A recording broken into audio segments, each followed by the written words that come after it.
చాలా అద్భుతంగా ఉంది.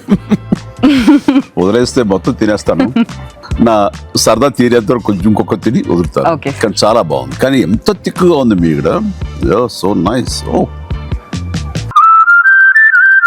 అయితే ట్రంప్ భారత్కి మిత్రులు అని మనం భావించాం. అలాగే ట్రంప్ వస్తే భారత్కి లాభం చేకూరుతుంది అనుకున్నాం. అయితే భారతదేశంపై ట్రంప్ మొదటి నుంచి అనుసరిస్తున్న వైఖరిని ఎలా చూడాలి? జ్యోతి గారు మీరు అన్న నిజమే, భారతదేశంలో చాలామంది అలా భావించారు. నాలాంటి వాడేం భావించలేదు. మీరు నా వీడియోలు చూడండి, డే 1 నుంచి. ఇప్పుడే కాదు, 2016లో ట్రంప్ క్యాంపెయిన్ అప్పుడు కూడా Trump is dangerous for India అన్నదే నా స్టాండ్. మీరు కానీ Bharatiya Janata Party Narendra Modi for ideological reasons, అంటే భారత ప్రయోజనాల కన్నా బీజేపీ సైద్ధాంతిక ప్రయోజనాల రీత్యా ట్రంప్ను సమర్థించారు. ఎందుకంటే ట్రంప్ ఈజ్ యాంటీ ముస్లిం అనుకున్నారు, కానీ అది కూడా నిజం కాదని తేలిపోయింది. మరి అసీముండికి ఇచ్చిన గౌరవంతో ట్రంప్ అనే అతను తీవ్రవాదానికి వ్యతిరేకంగా పోరాడతాడు. Trump is a conservative right wing, బీజేపీకి కూడా రైట్ వింగ్ గనక మన ఐడియాలజికల్ ప్యారిటీ ఉంటుంది అని బీజేపీ సమర్థించింది. ఓవర్సీస్ ఫ్రెండ్స్ బీజేపీ ట్రంప్కు ప్రచారం కూడా చేసింది. ఈవెన్ హౌడీ మోడీ, నమస్తే ట్రంప్ లాంటి ఈవెంట్స్ జరిపి నరేంద్ర మోడీ ట్రంప్ ప్రచారానికి సహకరించాడు. దానికి ప్రూఫ్ ఏంటంటే ట్రంప్ ప్రచార వీడియోల్లో మోడీ బైట్లు కూడా, హౌడీ మోడీ ఈవెంట్కి సంబంధించిన క్లిప్స్ కూడా ఉన్నాయి. అప్ కీ బార్ ట్రంప్ సర్కార్ అంటూ నినాదాలు కూడా ఇచ్చారు. అందువల్ల బీజేపీ సమాధానం చెప్పాలి.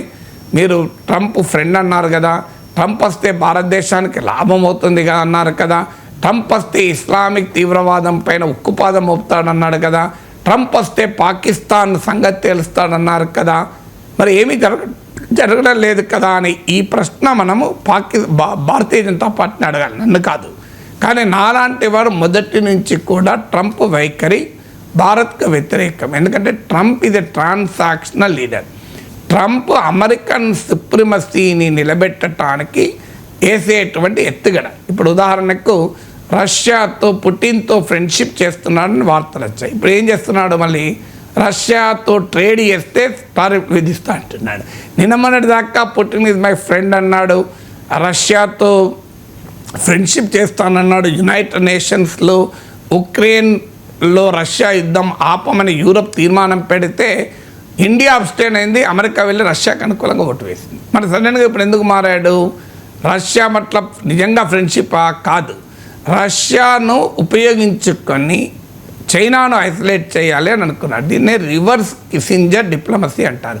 1970స్లో కోల్డ్ వార్ పీరియడ్లో సోవియట్ యూనియన్కు ఈ రష్యాకు మధ్య, చైనాకు మధ్య విభేదాలున్న సమయంలో చైనాను దగ్గర తీయడం ద్వారా సోవియట్ యూనియన్ కౌంటర్ చేయాలన్నది కిస్సింజర్ డిప్లొమసీ అంటారు. హెన్రీ కిస్సింజర్ అనే ఫారిన్ అఫైర్స్ ఎక్స్పర్ట్ చెప్పిన సూత్రం ఇది. దీనికి అనుగుణంగా ప్రెసిడెంట్ నిక్సన్ చైనా వెళ్ళాడు, చైనాతో ఫ్రెండ్షిప్ చేశారు. దాన్ని చైనా బ్రహ్మాండంగా ఉపయోగించుకొని ఒక బలమైన ఆర్థిక శక్తిగా ఎమర్జ్ అయింది. అందువల్ల కోల్డ్ వార్ పీరియడ్లో ప్రెసిడెంట్ నిక్సన్ కాలంలో చైనాను ఉపయోగించుకొని సోవియట్ యూనియన్ ఐసోలేట్ చేయాలని ఆ రోజు అనుకున్నారు. దాన్ని కిస్సింజర్ డిప్లొమసీ అంటారు. ఇప్పుడు ట్రంప్ అనుసరిస్తున్నది రివర్స్ కిస్సింజర్ డిప్లొమసీ, అంటే రష్యాను ఉపయోగించుకొని చైనాను ఐసోలేట్ చేయాలని అనుకున్నాడు. కానీ పుటిన్ దానికి వెసులుబాటు ఇవ్వడం లేదు. ఇప్పటికీ వెసులుబాటు కొరకు మాత్రమే, అంటే రష్యాను ఉపయోగించుకొని చైనాను ఐసోలేట్ చేయాలనే తన వ్యూహాన్ని అమలు చేయడం కొరకే రష్యా పైన ఆంక్షలు పెడుతున్నాడు, రష్యాతో ట్రేడ్ చేసే దేశాలపైన ఆంక్షలు పెడుతున్నాడు. సో అందువల్ల ట్రంప్ విధానాలు క్లియర్గా ఏకపక్షమైన అమెరికన్ సుప్రిమసీ, అంటే యూనిపోలారిటీ అంటారు.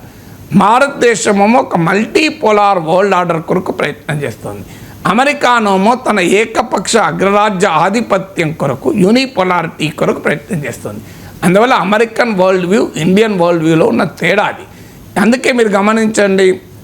అయితే మరి మనము అమెరికా ఎందుకు ఈ రకంగా చేస్తోంది, దీనికి మనం కారణం కాదా అంటే డెఫినెట్గా మన ప్రభుత్వాలు అమెరికాకు అనుకూలంగా, అమెరికా ఒత్తిళ్లకు తలవంచుతూ అనుసరించిన విధానాల వల్ల అమెరికా మరింతగా బరితెగించటానికి కారణమవుతుంది. ఇప్పుడు ఉదాహరణకు అమెరికా చెప్పింది ఇరాన్ నుంచి మీరు ఆయిల్ దిగుమతులు ఆపేయాలి అని. ఎందుకంటే మాకు ఇరాన్ శత్రు దేశం. ట్రంప్ వచ్చాక ఒబామా టైంలో ఇరాన్తో అణు ఒప్పందం కుదుర్చుకున్నాడు. ట్రంప్ వచ్చాక ఆ అణు ఒప్పందాన్ని రద్దు చేసి ఇరాన్ పైన శాంక్షన్స్ పెట్టాడు. బైడెన్ కూడా శాంక్షన్స్ కొనసాగించాడు. సో అందువల్ల cards are countering American adversaries through sanctions act అని, అంటే ఆంక్షల ద్వారా అమెరికా శత్రువులను ఎదుర్కోవడం అనేది ఆ కార్డ్సా చట్ట సారాంశం.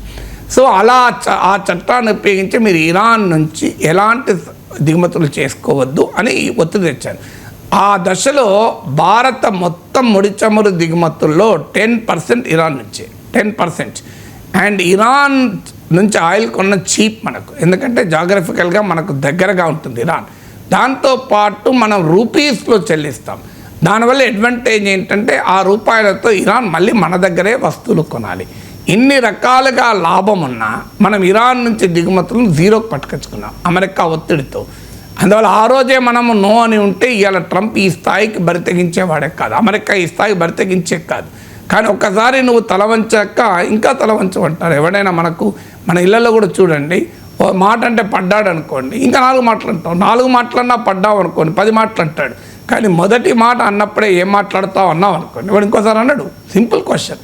ఇప్పుడు అమెరికాతో వ్యవహార సరళికి కూడా భారత ప్రభుత్వం రాజీ పడడం వల్ల, ఇరాన్ విషయంలో అమెరికాకు సరెండర్ కావడం వల్ల ఈ పరిస్థితి వచ్చింది.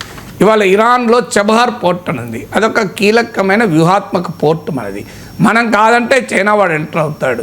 చబహార్ పోర్ట్ అనేది సెంట్రల్ ఏషియాకు వెళ్ళటానికి, అంటే మాజీ సోవియట్ రిపబ్లిక్లైన తుర్క్మెనిస్తాన్, కజకస్తాన్, తజకస్తాన్, కిర్జిజియా, ఉజ్బెకిస్తాన్ అని ఈ సెంట్రల్ ఏషియన్ రిపబ్లిక్స్. ఇక్కడ పెద్ద ఎత్తున ఎనర్జీ రిజర్వ్స్ ఉన్నాయి.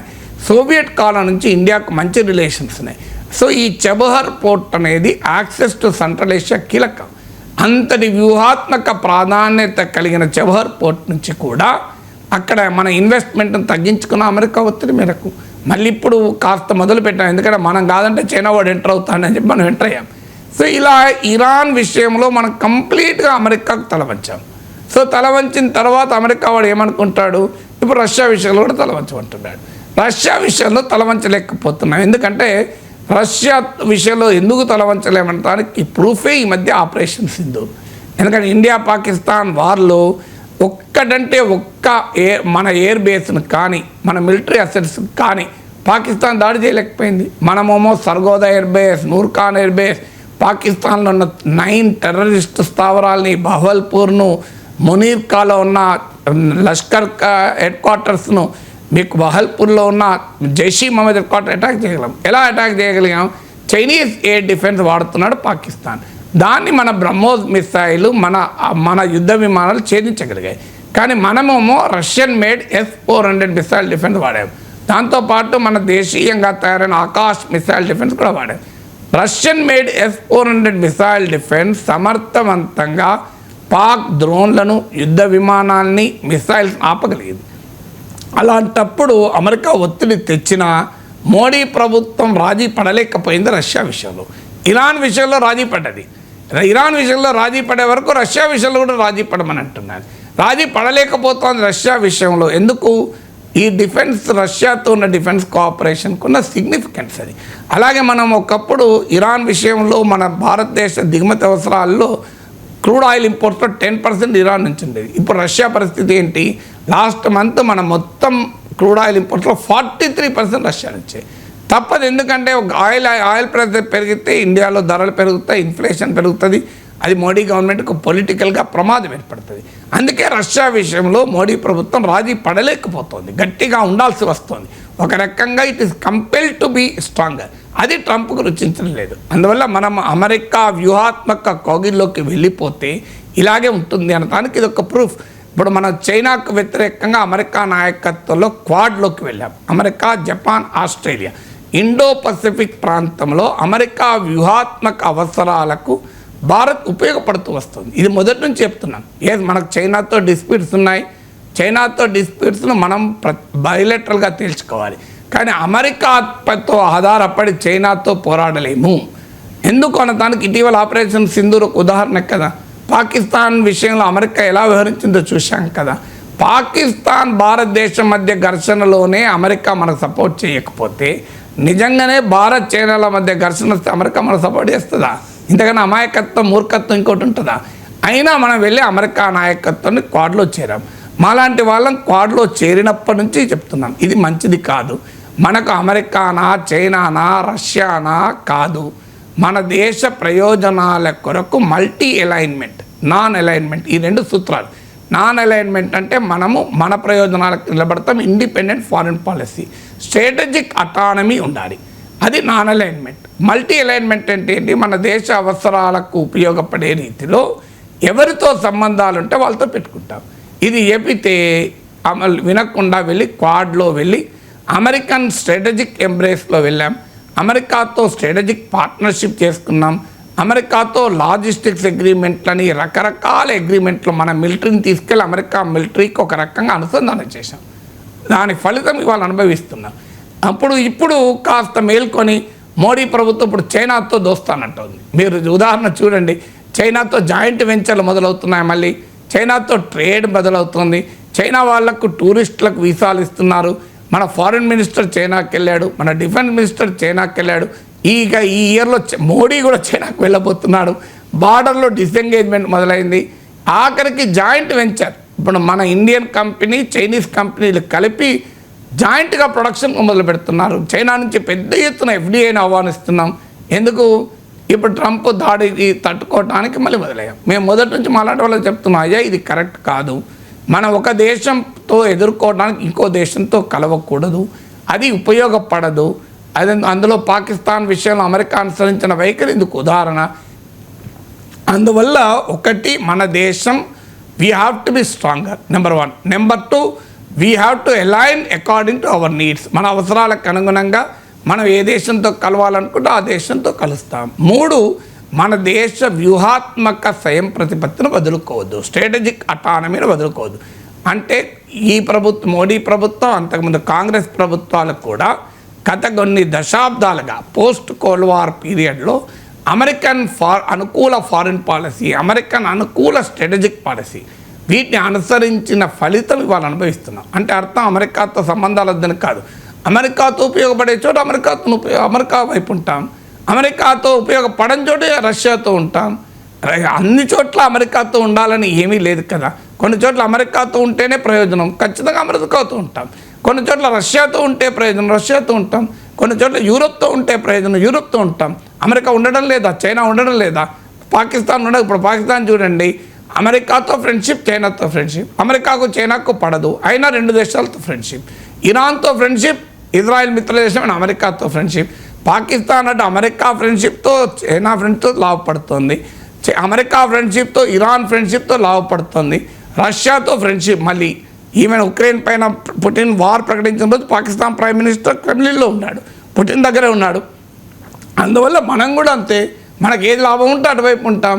ఈ విధానం అనుసరించండి అంటే వెళ్ళి నమస్తే ట్రంప్, హౌడీ మోడీ, కెంచో ట్రంప్ అనుకుంటే ట్రంప్ వెనకాల తిరిగింది భారత ప్రభుత్వం. ఇప్పుడు అందుకే భారత ప్రభుత్వమే సమాధానం చెప్పాలి.